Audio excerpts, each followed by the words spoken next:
Bonjour, je vais vous montrer dans cette partie comment sur Ciel Compta effectuer le pointage d'un compte en s'aidant bien sûr du relevé de banque. Donc ça peut se passer de deux façons. On peut le faire manuellement ou en important un fichier de type ETBAC fourni par la banque ou téléchargé sur le site de la banque. Je vais donc aller dans Pointage manuel dans le menu Traitement. Voici la fenêtre de pointage. Je vais tout d'abord choisir le compte sur lequel je désire travailler, le compte de banque par défaut. J'ai ici une indication sur son solde actuel. Ici, je vais pouvoir choisir le journal sur lequel je veux travailler. Alors, a priori, bien sûr, ça va être le journal de banque, mais attention, on peut trouver des écritures pointables dans d'autres journaux, comme on le voit ici, une écriture qui est sur le journal des À Nouveau. Donc attention au choix du journal. Pour cet exemple, je ne vais pas choisir de journal en particulier. Je vais ici choisir la plage de date sur laquelle je veux travailler. On va dire que je travaille sur mon relevé de février. Et je vais demander l'affichage des écritures en brouillard. Ici, j'ai trois cases à cocher qui me permettent de filtrer l'affichage. Je peux ne voir que les écritures déjà pointées, les écritures non pointées ou les deux. On verra tout à l'heure qu'il y a une différence d'affichage, une différence visuelle entre les écritures pointées et non pointées, puisque celles qui sont déjà pointées apparaissent en italique. J'ai ici des informations sur le total débit et le total crédit déjà pointés dans cette opération et le solde pointé globalement depuis le début de l'exercice.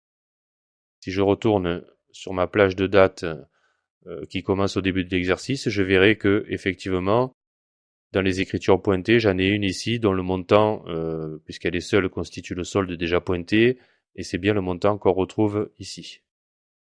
Je retourne donc sur février et les écritures non pointées. J'ai donc mon relevé de banque à portée de main. Il va me suffire maintenant de sélectionner les écritures que je vois sur mon relevé de banque et de cliquer sur pointer. Donc vous voyez qu'elle passe bien en italique. On a une autre indication qui est le code pointage ici qui s'est renseigné automatiquement et la date de pointage. Je vais ainsi pouvoir continuer à travailler sur mon relevé et à pointer les écritures que je vois dessus. Voilà, donc ça c'est la façon simple, manuelle d'effectuer un pointage. Je vais dépointer mes écritures pour la suite de cette démonstration. Je vais maintenant vous montrer comment on peut travailler au moyen de l'import d'un fichier ETBAC. Donc un fichier ETBAC c'est un simple fichier texte. Je vais vous en montrer rapidement le contenu, bien que ça ne soit pas très parlant. Nous voyons quand même que nous avons ici des informations qui concernent le code de l'agence, le numéro de compte, la date de l'opération, le libellé, une référence de pièce qui peut être un numéro de chèque et ici des informations sur les montants. De toute façon, pas important puisque nous n'avons pas à travailler dans le fichier ETBAC mais simplement à l'importer. Nous avons donc une nouvelle fenêtre qui s'ouvre. Dans celle-ci, nous pouvons voir dans la partie du bas les opérations qui figurent dans le fichier d'import. Et ici, les opérations susceptibles d'être pointées, pas forcément sur le mois de février, comme vous pouvez le voir. Vous constatez que le logiciel a de lui-même détecté les écritures qui étaient pointables, puisqu'elles correspondent au montant que l'on trouve ici. Il a donc déjà coché la case à pointer. Maintenant, si on sait qu'on a une écriture en doublon, ou deux écritures du moins, qui comportent le même montant, on peut bien sûr rectifier tout ça manuellement dans la partie du haut, puisque dans la partie du bas, les cases à cocher, à pointer ne sont là qu'à titre indicatif. Donc c'est dans la partie du haut qu'on va décider d'exclure une des écritures de l'opération. Une fois qu'on est d'accord, qu'on a tout vérifié, on va cliquer sur enregistrer le pointage des opérations. Et les trois opérations que nous avons donc importées dans notre fichier TBAC ont bien été pointées.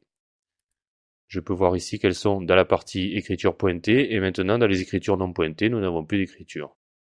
Une fois donc que nous avons terminé notre rapprochement, nous allons fermer cette fenêtre.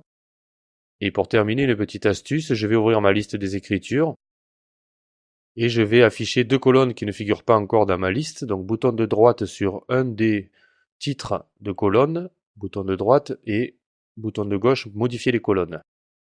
Je vais donc ajouter deux colonnes à ma liste qui sont le code de pointage de la ligne et la date de pointage. Voilà, ce qui va me permettre maintenant de pouvoir faire des vérifications sur les écritures pointées ou des recherches, puisqu'on sait que ce champ de recherche travaille sur toutes les colonnes visibles de la liste, ou même de classer les écritures, par exemple, par date de pointage. Voici donc dans CLContal la fonctionnalité qui nous permet d'effectuer un pointage manuel sur un compte. Merci pour votre attention et je vous souhaite une bonne continuation.